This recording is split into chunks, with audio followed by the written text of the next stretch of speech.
अंधेरा कुआं। एक छोटे से गांव में एक पुराना कुआं था जिसे अंधेरे कुआं के नाम से जाना जाता था।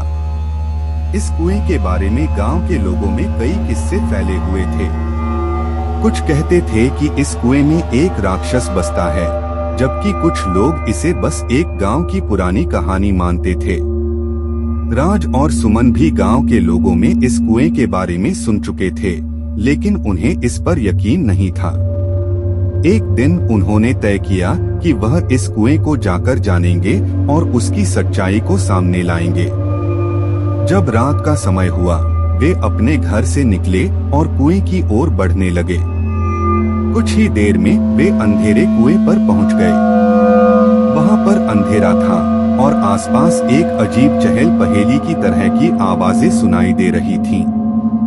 सुमन ने डरकर राज को पीछे हटने को कहा, लेकिन राज ने उसकी बात को नजरअंदाज किया और वह आगे बढ़ता चला गया। जब वह कुएं के करीब पहुंचा, तो उसने देखा कि कुएं के बड़े से पत्थर पर कुछ ग्रंथियां लिखी हुई थीं। राज ने एक ग्रंथि को उठाया और पढ़ने लगा।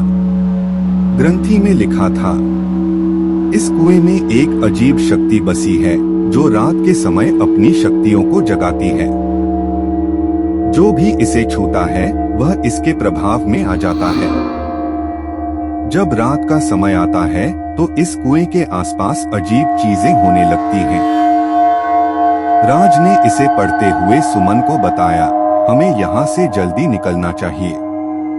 लेकिन जब वह लौटने के लिए मुड़ा, तो वह देखा कि कुएं के बड़े से पत्थर पर उसका पाँव अब भी 3 काई भर दूर था। उसने ध्यान दिया कि पत्थर पर एक अजीब सी चिन्ह है, जिसकी वजह से उसका पाँव नहीं रुक रहा था। सुमन ने राज को कहा, तुम अभी क्या कर रहे हो? जल्दी आओ। राज ने सुमन की ओर देखा और उसके चेहरे पर भय देखा। वह अब जान गया कि कुएं में कुछ अजीब है। उसने एक गहरी सांस ली और पत्थर पर एक छोटे से स्पर्श की कोशिश की, जिससे उसका पाँव बंद होने लगा। अचानक उसने एक धड़कन महसूस की और उसका अंधेरा कुआं खुल गया। जब उसने अंदर देखा, तो उसने एक और दुनिया देखी जहां उसकी प्रतिबिंब था। वह अब जान गया कि उसके वास्तविक जीवन में और भी कुछ अजीब और अनजान था। इस कहानी से हमें यह सीख मिलता है कि हर चीज का वास्तविक और गहरा राज होता है।